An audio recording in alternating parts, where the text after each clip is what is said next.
Mina olen Lauri Mäesepp ja see on Hea Kraam. Tere poisid ja tüdrukud, daamid ja härrad. Mul on hea meel, et te vaatate saadet. Meiega on täna siin stuudios Milestone'i kontoris üks mees ja tema kohta ma ütlen seda, et ta ei ole kindlasti mingisugune suvaline pika või suure ninaga jorss. Ta on mees, kellel on peas väga ilusad blondid kiharad, lokkis kiharad. Võiks isegi öelda, et sükene mõnus lokkis juuste pahvak. Ja me teame teda tema unustamatu huumorisoone ja ilusa naeratuse poolest. See mees on ei keegi muu kui Kristjan Lüüs. Tere, Kristjan! Tere, Lauri! Nii tore! Ja, väga hea. Aga see on kõik tõsi, selles mõttes, et ma ei mõelnud mitte midagi välja. Et see on lihtsalt süke reaalsus vaadatud nagu teatud nuka alt. Oleks mul ka siuke peegel, mis iga hommik, mina vaatan iseenest, jälle see vend, aga oleks siuke Lauri peegel, blondide kiharatega ja nina on tegelikult normaalne. Nina on tegelikult täiesti normaalne. Mul on endal ka suur nina, vaata, et see on selles mõttes, see on meie kui selliste suure ninaga meeste, ma arvan, et see pigem voorus, sellepärast, et hea on nuusutada. Muidugi. Saad täpselt aru, mis lõhnad siin. Õhku tuleb täiega peale, kogu aeg, eks ole, siuke õhuvahetus käib. Ja mul on, vahepeal on krooniline nohu, nii et läheb selle osas natuke lappama, aga ma arvan, et ei ole hullu. Õnneks on meil iga spreisid ja muid selliseid vahendeid ja muidugi jalutuskäigud, millega saab nagu ennast jälle siit niimoodi ülevalt poolt avada. Aga Kristjan, tead, kui ma sinu peale mõtlen, siis üks esimene omadussõna, mis mulle meelde tuleb, on julgus. Julgus, jah. Ja ma hea meelega räägin sulle kohe varsti, mida ma selle julgusega mõtlen, aga enne seda ma tahan sult küsida, et kuidas sina ise, kui ma nüüd ütlen sellise sõna välja, julgus, eks ju, kuidas sa seda julgust enda elus tunnetad, näed? Mis see sinu jaoks tähendab?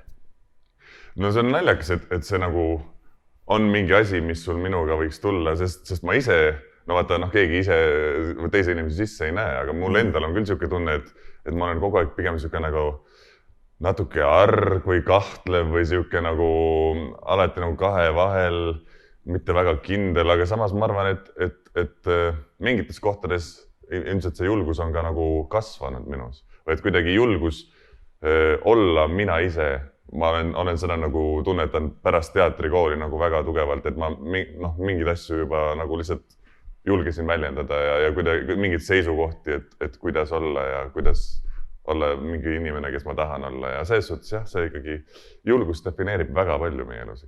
Nii et sa tajud seda, et see on sinu jaoks ikkagi oluline asi ja ta on pigem toetanud sind? Ei, muidugi absoluutselt, see ilma selleta kuidagi närtsid ära või jääd millegi varju või kuidagi jäädki sinna kössitama kuskile. Mingi julgus peab ikkagi olema. See on lahe, et sa ütlesid, et sa pärast teatrikooli oled seda julgust nagu kogunud siis sellistes erinevates situatsioonides, kuhu sa oled viskunud.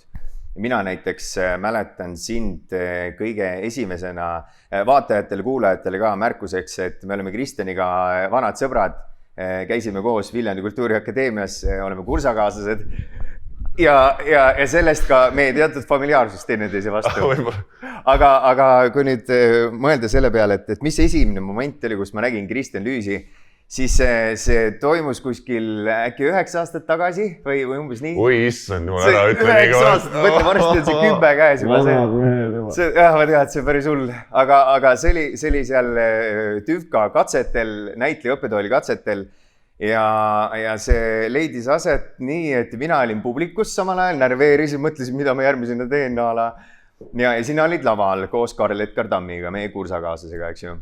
Ja ma ei mäleta, kas see oli eelkatsed või siis päris katsed, kumb, mingi süke katsete tuli ta oli, eks ju. See olid lava peal, sul oli ülesandeks antud ja Etsile, eks ju, oli ülesandeks antud teha etüüd teemal kuningas ja teener, oli nii, eks ole? Ja see tähendas seda siis vaatajatele, kuulajatele ka, et üks tegelane, üks näitleja hakatis pidi olema siis kuningas, teine teener ja kuningas andis pidevalt ülesandeid siis teenrile, et tee seda, tee toda, tee mida iganes ja siis rollid vahetusid aeg-ajalt. Ja siis tol hetkel see aina kruvis ja need käsud ja need mis iganes sellised, ütleme nii, nõudmised, eks ju, mis kuningal olid, aina nagu läksid aina hullemaks ja hullemaks, siis ühel hetkel Lüüs tõstis oma sääre üles ja ütles, epileeri mind. ja siis ma pean ütlema, et pärast seda oli minu jaoks ja ilmselt ka kõigi teiste jaoks, kes seal saalis olid, asi nagu Ants. Saad aru, mis ma mõtlen sellega? ei, see oli väga huvitav hetk, sest et ma ei tea, kus see minu pähe tuli ja lihtsalt tollel hetkel see kuidagi tundus, et see on kõige loogilisem asi, et tee seda ja kuidagi see jäi meie kursusel kuidagi niimoodi kajama, et ikka aeg-ajalt nagu ikka meenutatakse seda. Seda ilmselt sellepärast, et see minu jaoks oli nagu nii selline out there selline asi, mida teha, et sa võisid, ma ei tea, tulla mingite lihtsate loogiliste asjade peale, mida ta võiks teha, eks ju, aga see oli nagu lihtsalt nii hea kild, vaata. Ma ei tea, jah, tuli. Kuidagi ega seda ei saa harjutada, lapsed. Seda ei saa, sa pead.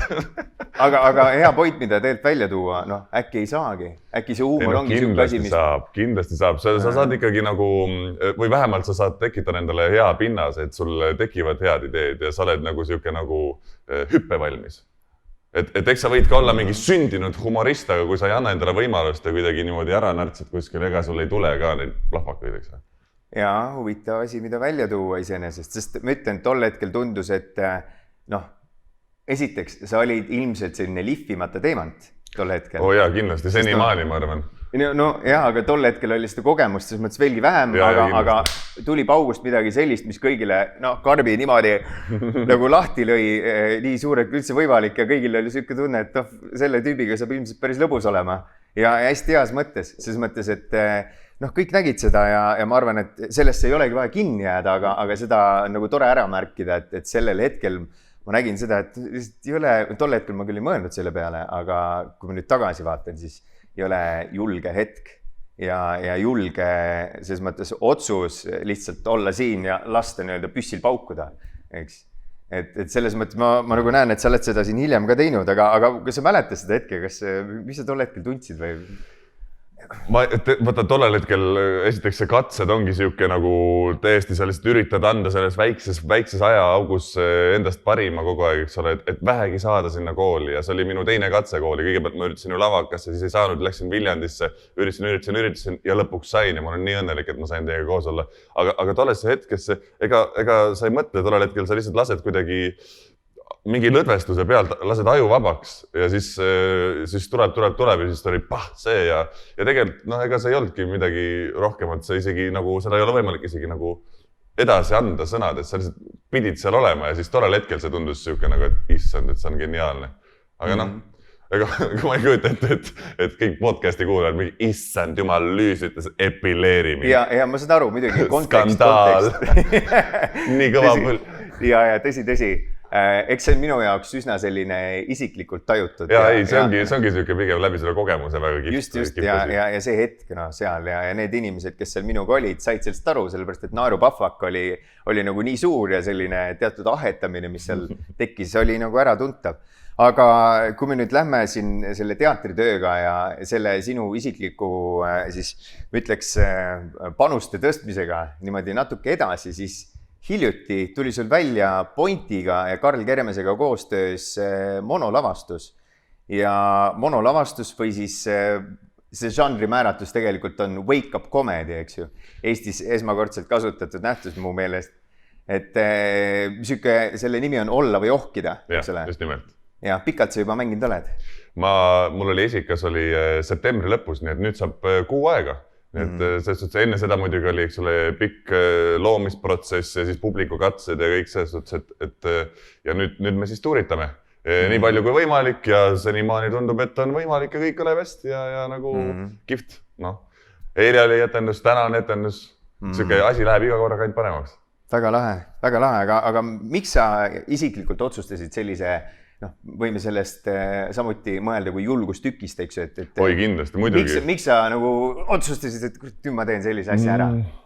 Ma ei tea, ma tegelikult olen nagu alati tahtnud nagu stand-upi kui sellist asja teha ja siis ma natuke sai seda ka teatrikooli ajal proovitud, siis kui meil Viljandis on see, et peab tegema monotüki ja siis meie kursakaaslane Märt Koik tegi seal siis stand-upi sel ajal ja siis ta võttis kellegi nagu soendama. Ja siis ma sain enda 5 minutit seal teha, mis oli ka siuke nagu väga kihvt hetk. Minu eelmine kogemus siis sellest. ja siis kogu aeg mul nagu siuke pinna all käis, aga mul ei olnud julgust, et nagu seda teha. Ja siis mingi hetk ma sattusin rääkima Genialistide klubis Mehis Pihlaga, kes nüüd on ka selle meie teksti ka üks dramaturg ja ka lavastaja natukene.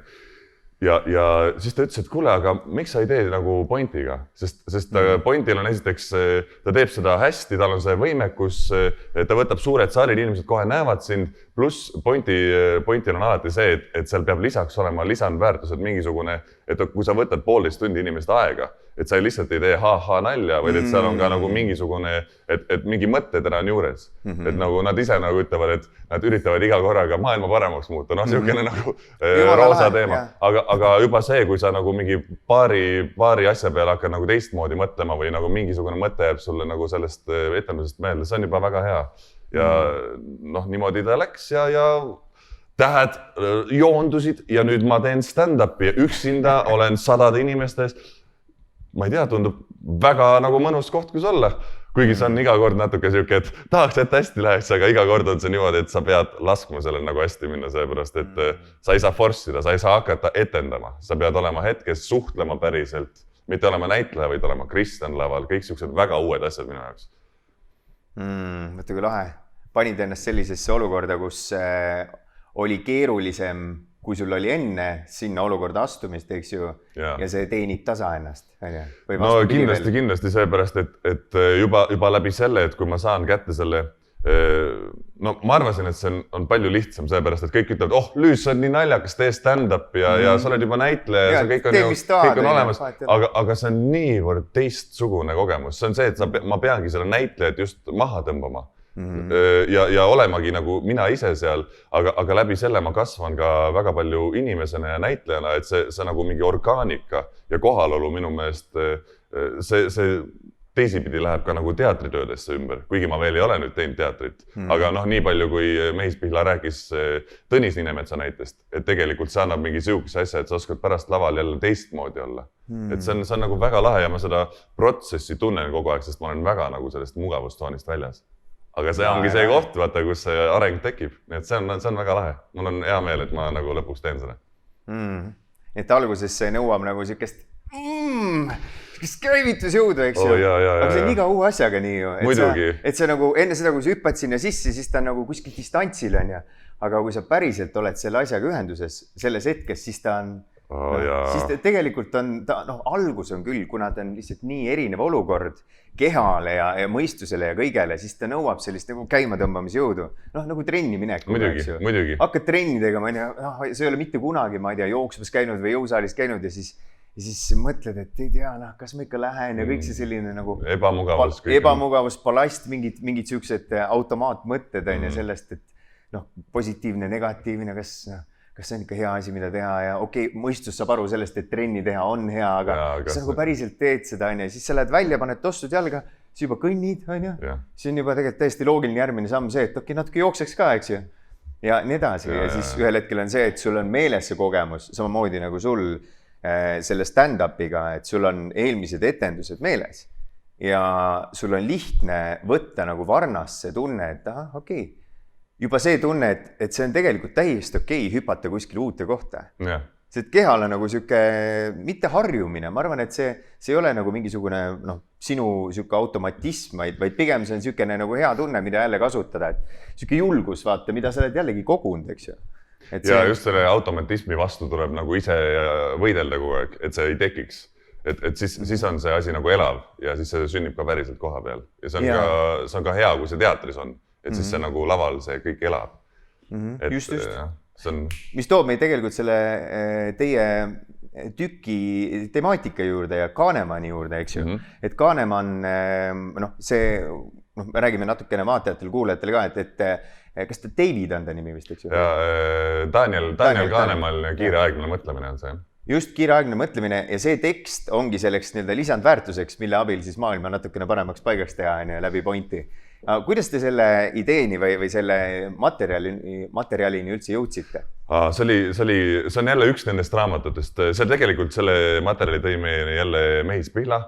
kes praegu töötab Draamateatris ja ta teab, et seda materjali nagu üritatud kogu aeg nagu tahetud panna lavale, aga see on väga raske panna, sest see on ikkagi teaduslik tekst. Ja see on üks nendest raamatutest, mis on see, et kes on selle läbi lugenud, on kõik see, et oh my god, see muutis mu maailma, palun loe seda.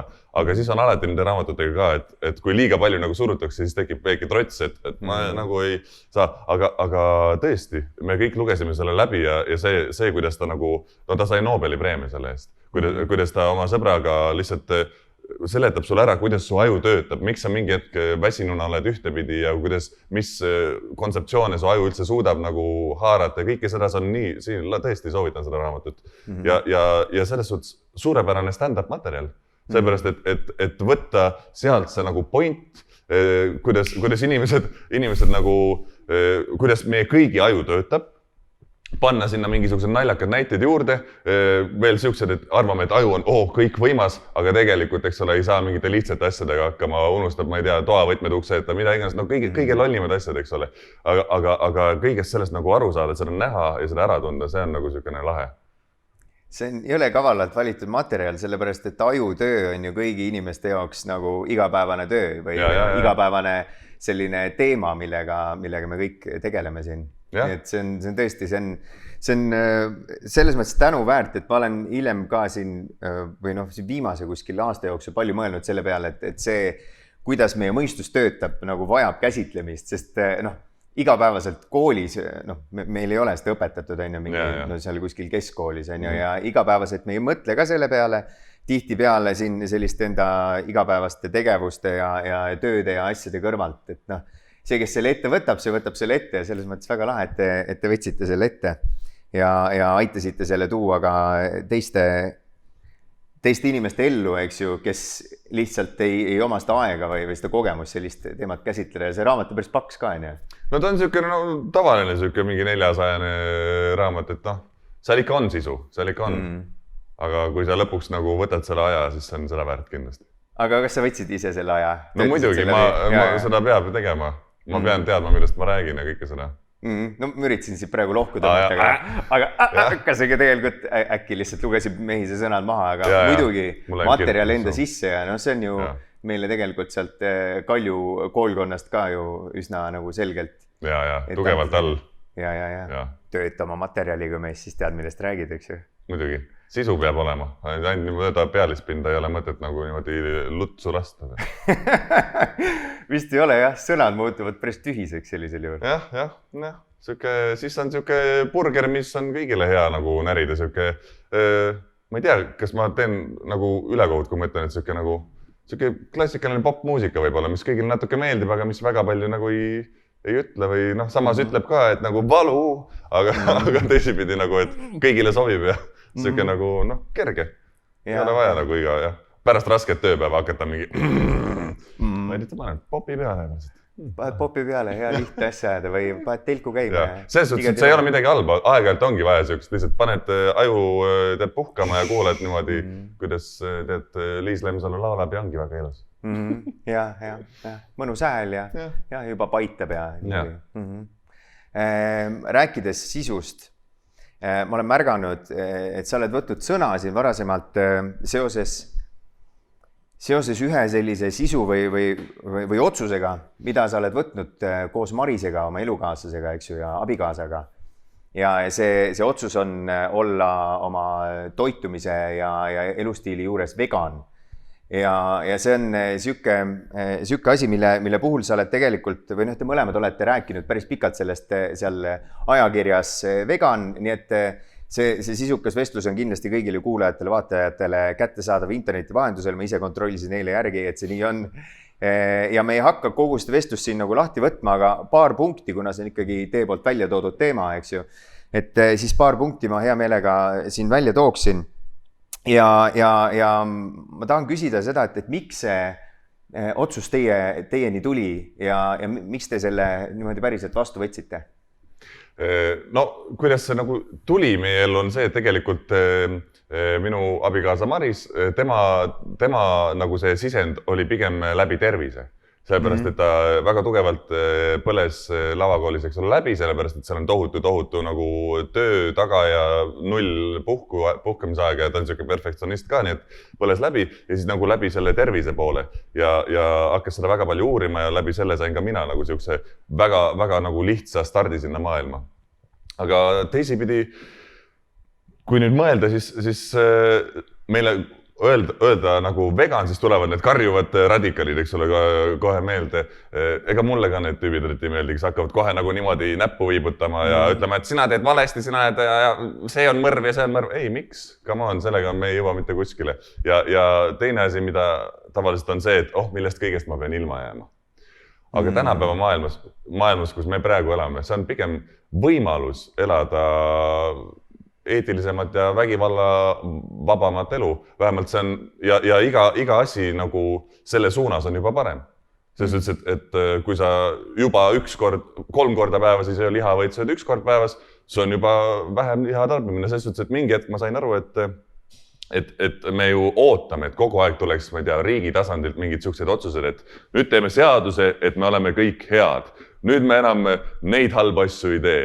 Aga siis saad aru, et tegelikult elu päris niimoodi ei käi, aga kuna me elame turumajanduses, siis tegelikult on võimalik enda valikute ja enda rahakotiga nii palju hääletada, et põhimõtteliselt nõudlus tekib hoopis teise kohta. Kui me mõtleme näiteks 10 aasta tagust aega, siis poodides ei olnud siukest asjagi nagu ma ei tea, taimne piim, aga nüüd on neid mingisugune 7-8 tükki. Et ühesõnaga, sul on need võimalused ja ma mõtlesin, et nagu miks mitte. Kui seal on väidetavalt ka mingisugused tervise, mingid plussid juures, kui see on nagu mingis mõttes vähendab vägivalda, mingid kannatusi maailmas väga hea, kui seal on keskkonnale hea mõju, no miks mitte? Ja ma olen seda inimkatset enda peal teinud nüüd üle aasta ja ma ei tea, olen elus. Ja selles mõttes, et minu jaoks ei ole nagu probleemi, et kui keegi teine ei ole vegan või mida iganes, vahet ei ole, igaüks teab ise, kuidas ta elab. Mina elasin 28 aastat niimoodi, et ma ei olnud vegan, jumala hea oli. Ja isegi kui Maris oli minu kõrval vegan, mina tellisin ikka McDonald'sit koju ja sõi seda enda diivani peale, olin hästi vihane mingi.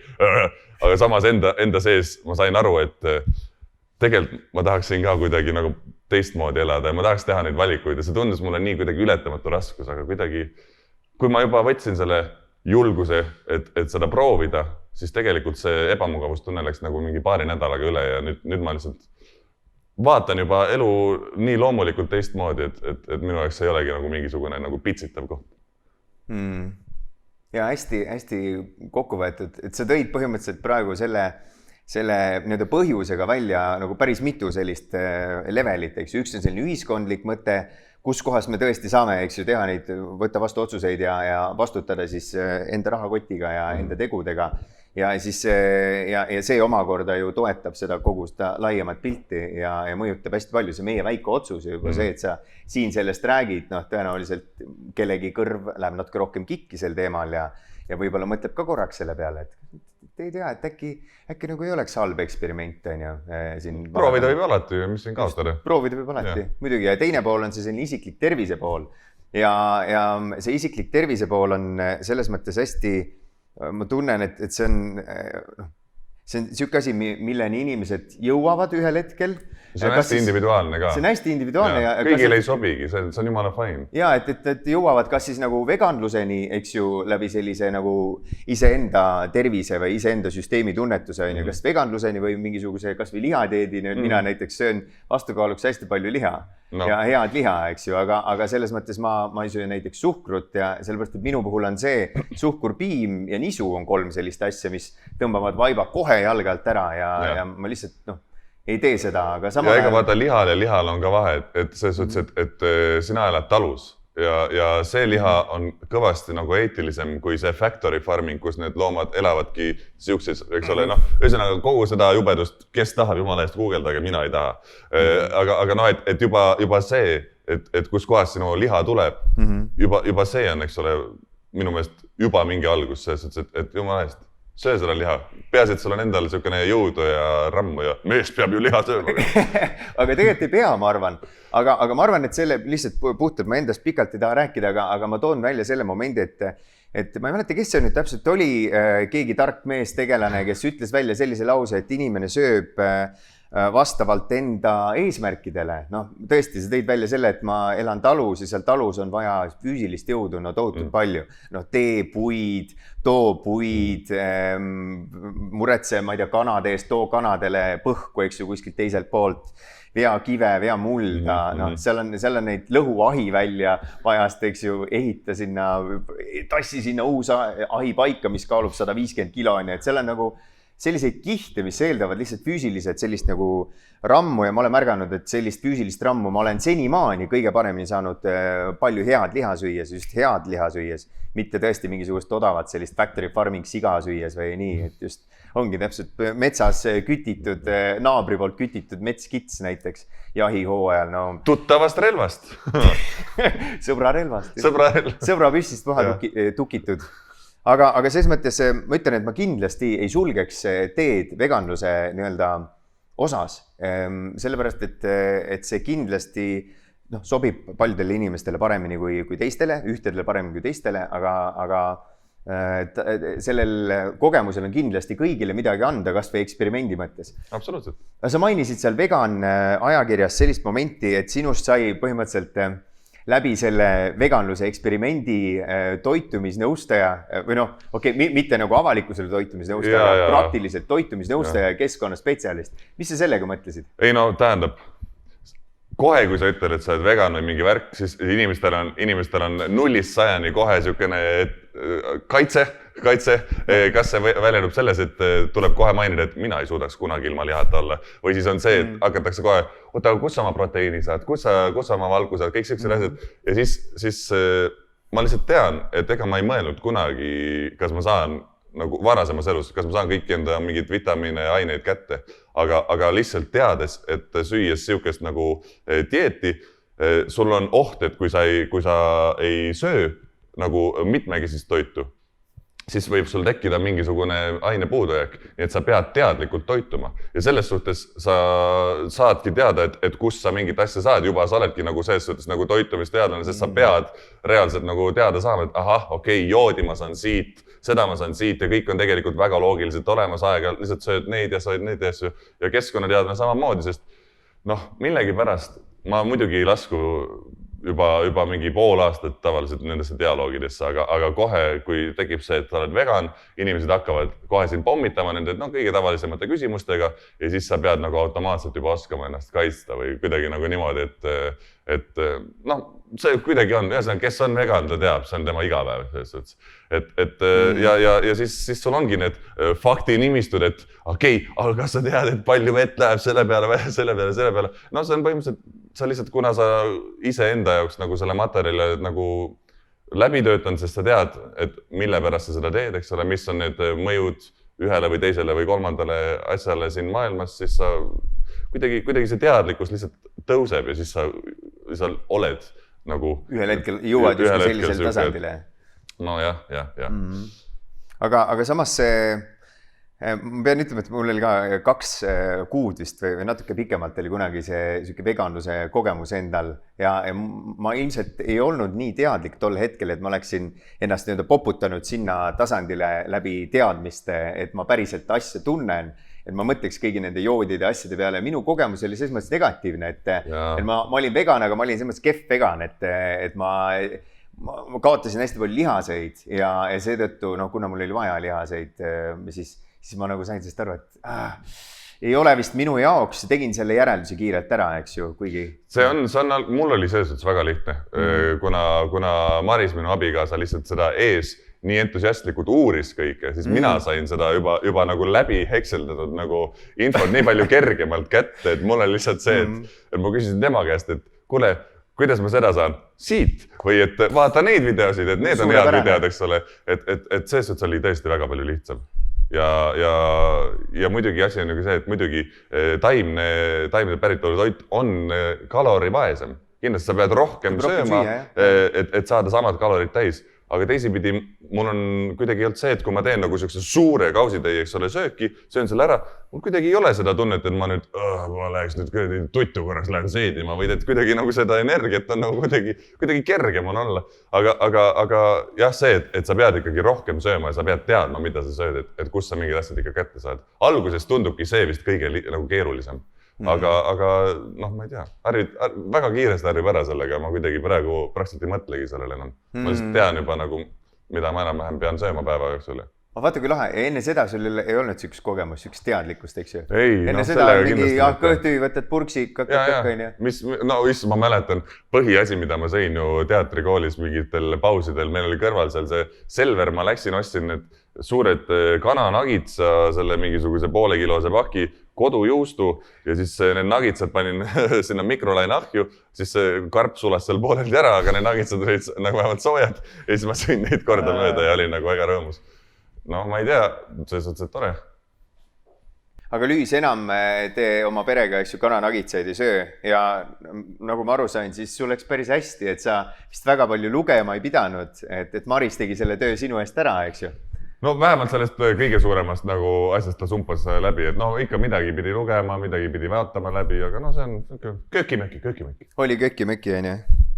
Aga see samal ajal, noh, kui nüüd inimene mõtleb, on ju, kellel ei ole sellist inimest kõrval, kes siis selle töö tema eest ära teeb, et tahaks nagu seda veganlust natukene uurida või noh, iseenesest tundub see selline positiivne asi, mida võib-olla oma elus, eks ju, teha, aga see eeldab minult hästi palju sellist vastutust ja nagu rasket tööd iseendaga, et...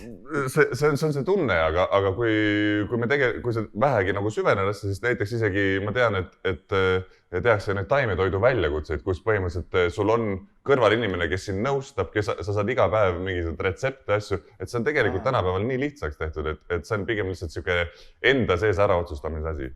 Väga lahe, nii et on mingisugused sellised ökosüsteemid, mis toetaksid sellist otsust. Ja täiesti. See on tegelikult väga tehtud niimoodi võimalikult, et lihtsalt proovi.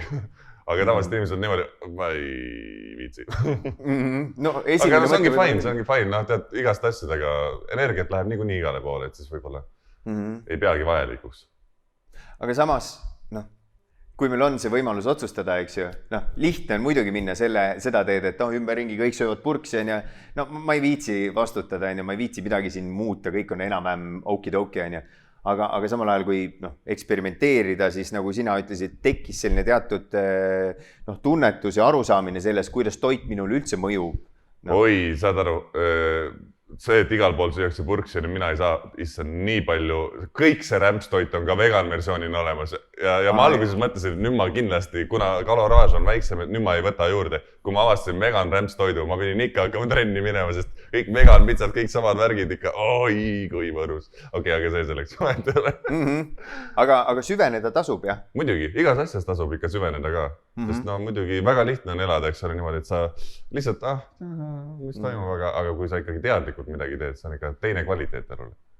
Hakkad ise märkama, eks ju, kuidas see põhjus-tagajärg tegelikult nagu selle asjaga seotud on ja minu kogemus, eks ju, korraks tulla selle juurde tagasi, siis mõned aastad tagasi ma proovisin veganlust, aga ei läinud läbi sellepärast, et ei olnud teadlikkust, eks ju. Et selles mõttes see selline raske töö sai küll Marise poolt tehtud, aga tasus teha ära või see, kui asjad said selgeks, nüüd on palju lihtsam, eks ju, tegutseda. Aga miks te nagu lõpuks ikkagi otsustasite nagu minna all in selle asjaga? Ma saan aru, et te proovisite järgi ja sellepärast siis, et see asi nagu töötas hästi ja tervised läksid paremaks või? Tead, noorel inimesel, ega meil ei olnudki tervisega otseselt nagu mingit nagu case'i. Et tervis, ma olen vähemalt sama, ma arvan, et seda näeb nagu hiljem, et paarikümne aasta pärast, et kellel on siis veresooned luppinud ja kellel ei ole, siis ta see selleks vahet ei ole. Pigem on praegu suuremad need tegurid, lihtsalt see keskkond ja üldse see, et on võimalus minul linnas elades lihtsalt mitte tarbida tooted, mis kellelegi või kuskil toovad kannatust. See on ju tore. et siuke võimalus on.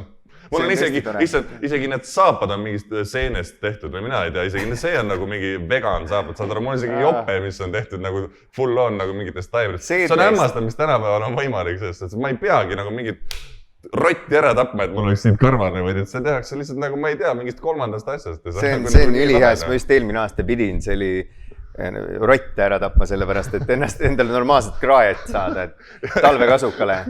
See oli, selles mõttes see oli ikkagi üsna eemale tõukav tegevus, aga tegin ära, sest ma olen mees, ma söön hästi palju liha vaata. Ma olen just nagu vastupidine selline nagu kikk on jullult sees, et rott tule ainult, ma panen kohe.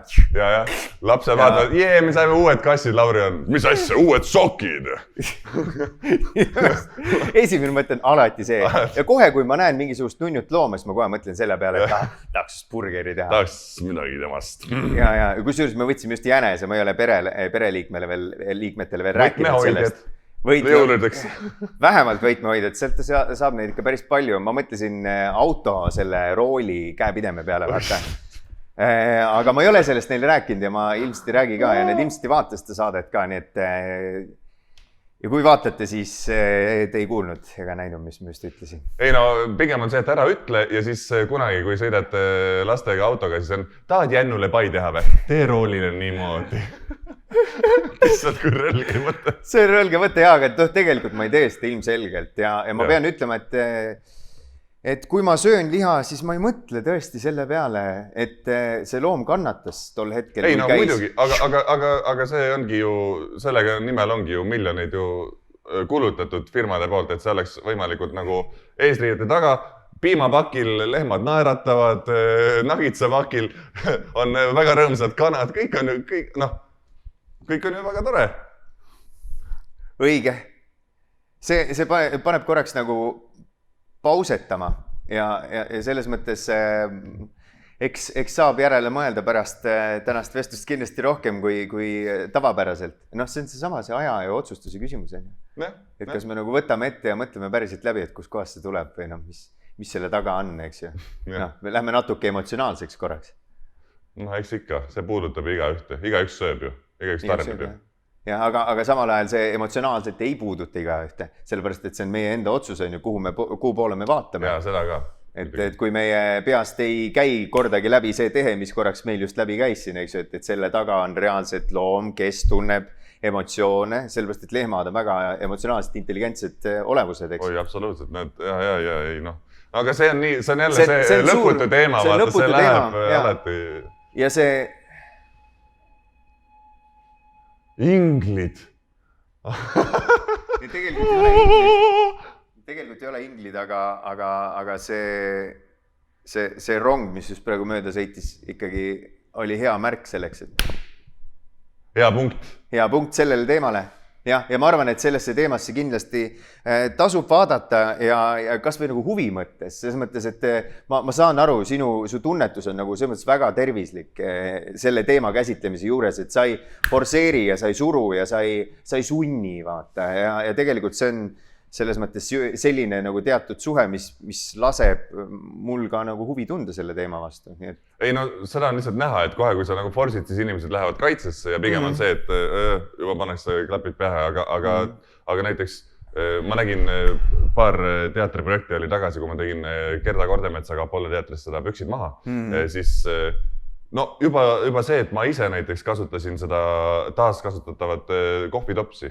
Ja siis algus oli küll see, et sul on see, eks ole, kõik ikka lasid sealt, sai tasuta lasta sealt Apollost kohe oma sinna papptopsi sisse, aga siis vaatad niimoodi nädalast nädalasse, kõigil hakkavad tekkima need teised topsid.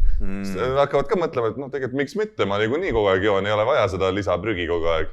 No näed, ja tegelikult see lihtsalt lead by example, vaata. Et kui inimene näevad, et kurat, aga tema elu ei ole kuidagi raskem, aga samas sellel on tegelikult ju, kui hakata mõtlema päris hea nagu näiteks jälg väheneb nii palju, et miks mitte, siis võtadki üle. Miks mitte, ei võta suurt tükki küljest. Lahe. Suur tänu sulle selle eest, et sa ka selle osas, selle veganluse osas julged olla see example.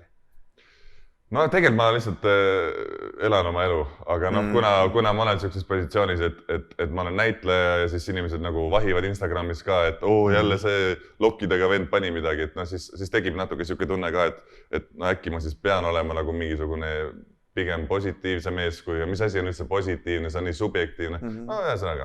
Ja enda maailm. Aga kui see platvorm juba on, siis nagu miks mitte seda kasutada natuke? See on jumala õige mõte, sellepärast et noh, me räägime nii või naa, me oleme niikuinii väljaspool, noh, presenteerime ka midagi, eks ju. Ja miks mitte siis presenteerida midagi sellist, mis pigem toetab seda elukogemust, kas meil või kellelgi teisel, eks. Ja, täitsa tore. Aga kui nüüd mõelda selle peale, et ma tean, et sa ilmselgelt ka nagu õpid, koged, noh, toimetad enda peas, õpid uusi asju, eks.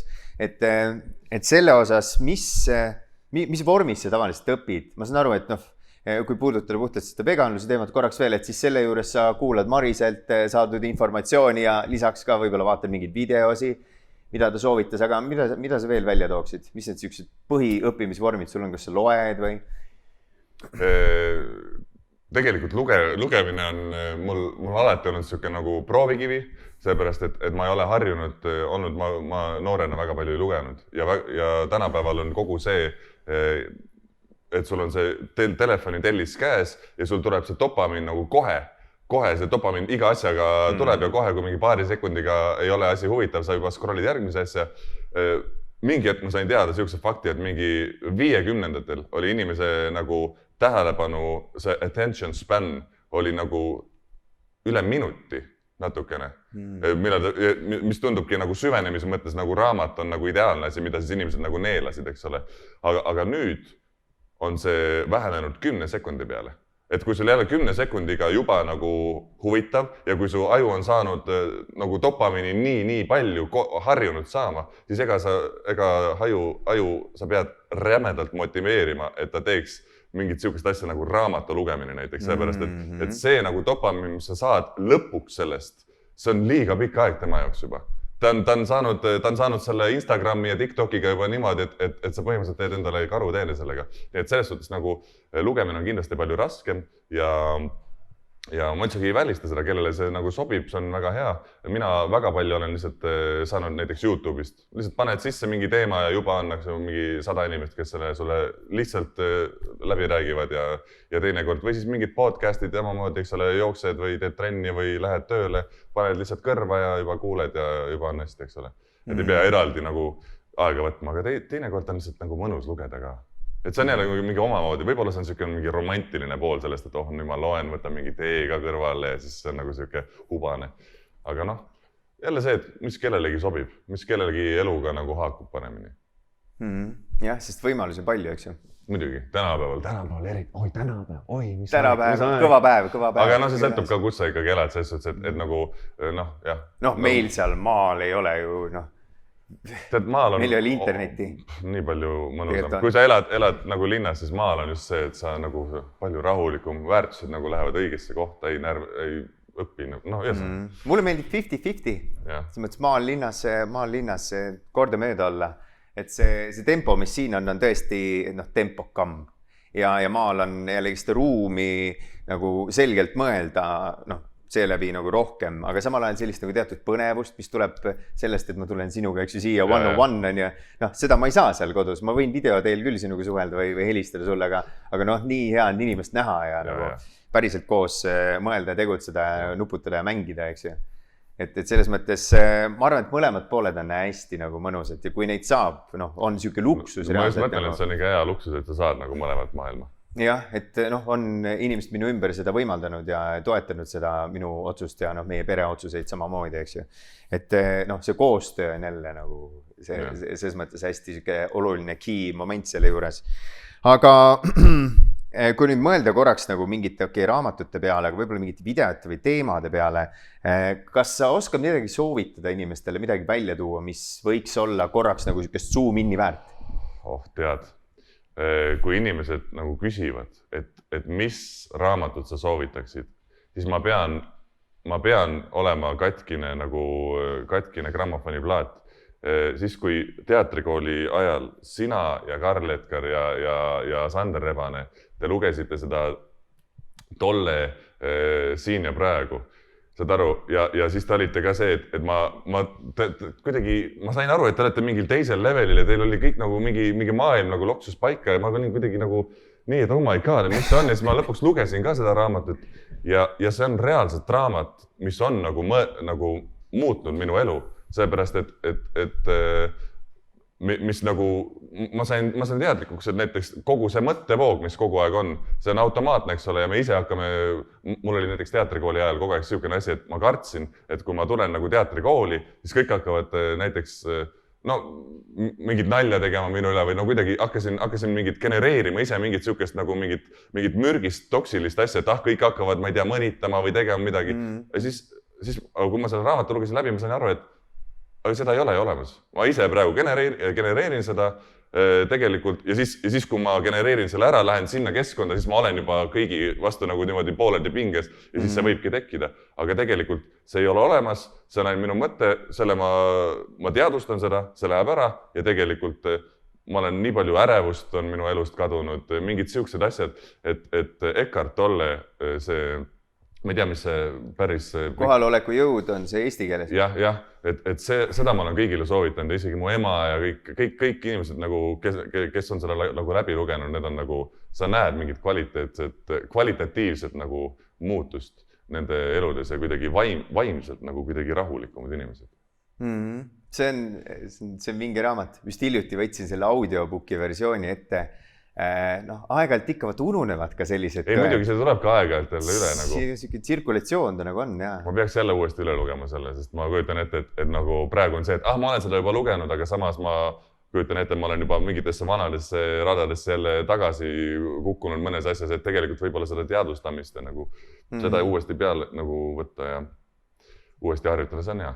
Kui sa oled siuke kuulajamees, siis ma soovitan tõesti seda audiobooki versiooni sellest inglise keeles Eckhart Tolle ise räägib ja ta on siuke hästi meditatiivne mees, sest ta juba on, kuuru on tema kohta nagu kehv öelda, sest ma lihtsalt tunnetan teda kui sellist hästi selget pead ja sellist hästi kohal olevat inimest ja tihtipeale, kui inimene on kohal, siis vaat see sama asi, millest sa rääkisid, et see teatud kvaliteet, mis temas on, see kandub sinusse ka.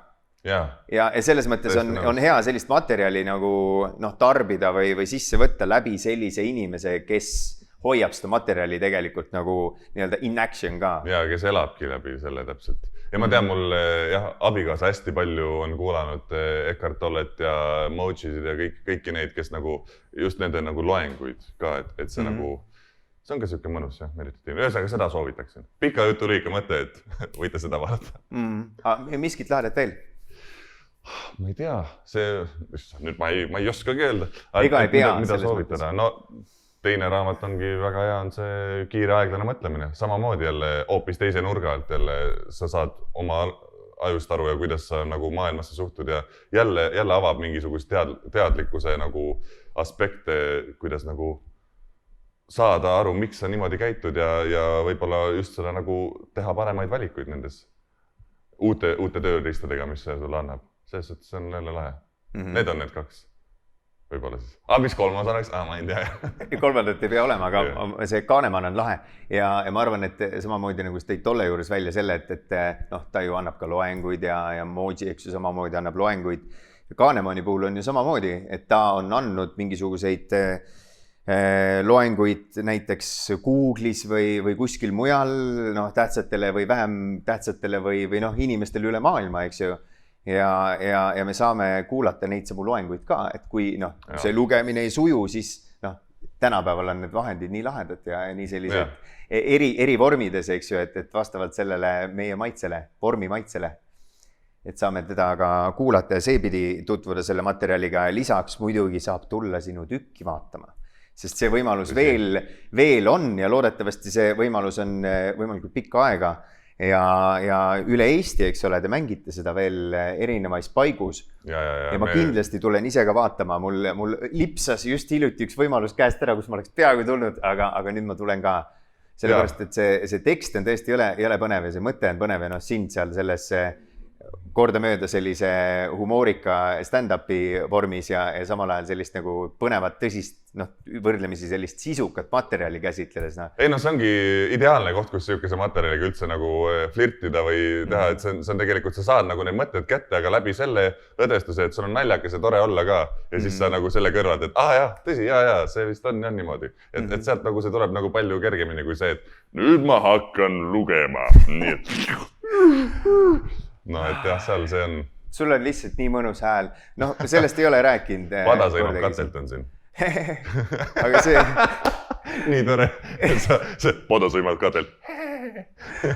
Ma kruusid igal pool oma häälega, aga sul on selline stabiilne selline... Mul on selline tunne, et sa nagu kallistad ennast selle häälega. See on hea tunne, aga miks mitte? Meil on ju see hääl olemas, võime teha selle, mis tahame.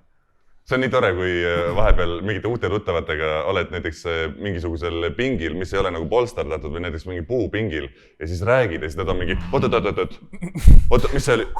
Sa räägid ja see pink väriseb. Wow! See on nagu mingi, ma teen seda vahepeal. See on selline mingi partitrikk. See on korralik partitrikk. Kui kõik muu minu elus nagu läheb võssa, siis ma hakkan tegema seda, et tule istu minu kõrvale ja siis ma räägin midagi, inimesed on nagu mingi nagu massaažitoolis. 2 euri sealt. 2 euri, Tule istu minu pingil. Ja kuskil Toomemäel on niimoodi mingi parm, kunagine lüüs, eks ole, näed mingi tule istu pingile minu kõrval. Ja siis kõik on mingi, wow, ta on nii woke inimene, ta lihtsalt rääkis minuga ja ta lihtsalt raputas kõik stressi minust ära. See on minu tulevik, ma arvan. See on see tulevik.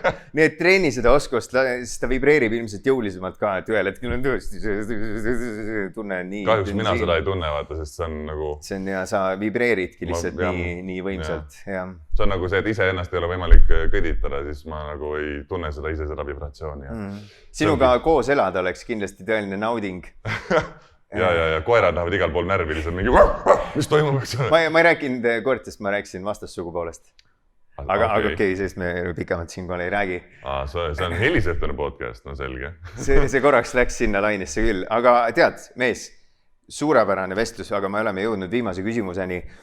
Ja see küsimus on selline, et kujutame ette, meie ees on üks poster, maailma kõige suurem poster, see on nii suur poster, et terve maailm näeb seda postrit, nii kujutame ette, ja ta näeb seda postrit, kõik inimesed maailmas ühesõnaga näevad seda postrit ja näevad seda kirja. Sest maa on ju lame, vaata. Siis on näha, vaata. No oletame, et see on selline poster, mis jõuab kõigile. Ma tean, et see füüsiliselt, kui me lähtume sellest, et maakera on ümargune, tekitab küsimusega. Lähme teema juurde, eks tagasi. Meil on poster, mis on tõesti ülisuur. Kõik näevad seda ja seda kirja, mis sinna kirjutatud on. Ja nüüd ma küsiksin sinult, et mida sa kirjutaksid sellise postri peale?